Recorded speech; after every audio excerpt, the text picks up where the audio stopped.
Mamlekettin uçak parkına 2 Bombardier Dash 8-400 hava kemesi satılıp alıngan ele, эми быйылкы жылы дагы 2 жаңы учактар менен толукталганы турат.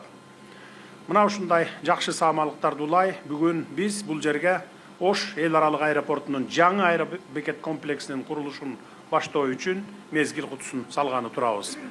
Бул окуя жекеле түштүк аймак үчүн эмес, бүтүндөй Кыргызстан үчүн чоң мааниге ээ. Ошондуктан жалпы кыргызстандыктарды жакшы иштин башталышы менен куттуктаймын.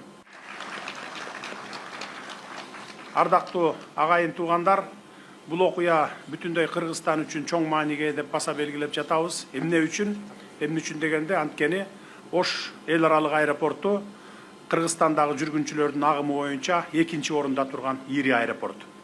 Ал жалпы Фергана өрөөнүнүн негизги транспорт түйүндөрүнүн бири.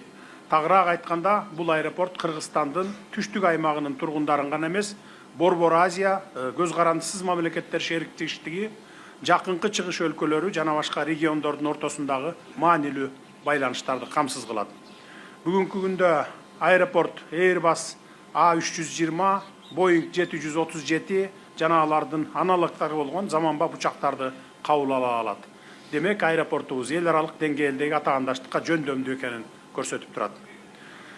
Эми колдонуп келген аэропортубузду модернизациялоонун зарылдыгын баса белгилей кетейин. 1974 жылы курулган аэропортубуз мезгил өтүп, заман алмашып, жүргүнчүлөрдүн агымы көбөйүп, жүктөрдүн жана рейстердин санынын өсүшү менен аба каттамын колдонуучу кардарларды толук кандуу тейлей албай калды десек болот. Мисалга алсак, 2021-2024 жылдар ичинде аэропортто тейленген ички жана тышкы аба каттамдарында жүргүнчүлөрдүн агымынын туруктуу өсүү динамикасы дээрлик 47%га өскөн.